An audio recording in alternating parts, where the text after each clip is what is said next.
Lynette Jennings. Welcome to the show. Today we're in Del Mar, California, looking at our showcase house, which is right behind me. And is this ever a great story? Okay.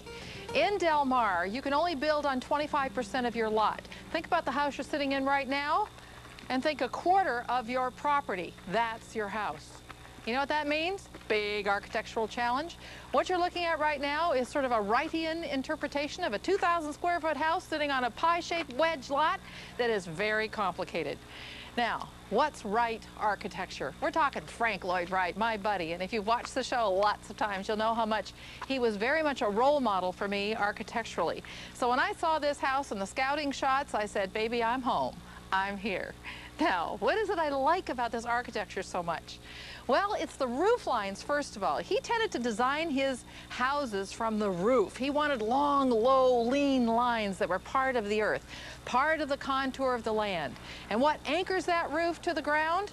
Columns. Only these columns, these stone columns, aren't just straight up and down, which sends your eye up. Instead, they're trapezoids. A geometric shape that is actually a vertical rectangle, but the top is narrower than the bottom. And what a trapezoid does is pull your eye down. So it has this effect of pulling the roof down to the ground and really giving it some anchor. The other thing I really like about the house is the way it's sitting on the land. It's like a ship, or you might say it's like climbing a cliff.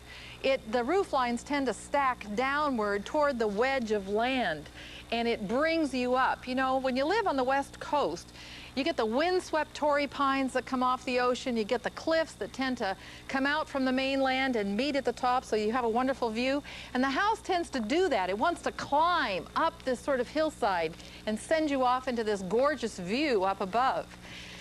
The roof lines do that, the shape of the house, and even the floor plan does that, but what also makes it work that way is your approach. Notice I've come all the way to the end, and as I walk up this pathway, it's kind of a Japanese effect where the stones are kind of skipping and they're odd shapes and there's plant material, and then you have a few rocks. It makes you stop. It makes you pause and look at all the wonderful landscaping, and more particularly, it makes you stop and look at the front doors, which emphasize that trapezoidal shape. And this time the trapezoid's upside down. The wide part's at the top, the narrow at the bottom, and so now it makes you want to go up and approach. Oh, the leaded glass is stunning. This is one of my favorite features in this house. Look at this door. Okay, we said it was a trapezoid, right? Look at the hardware, or absence of it. There's no knob or pull set, no lever hardware, just a little lock. And you'll notice I push the door open. It's actually a friction set door. It's the friction of the bottom of the wood on the bottom of the door rubbing against the granite that actually holds the door into its position. But it's interesting also because it doesn't have a normal set of hinges. You can't hinge a trapezoid. It would open up funny. It would be on an angle.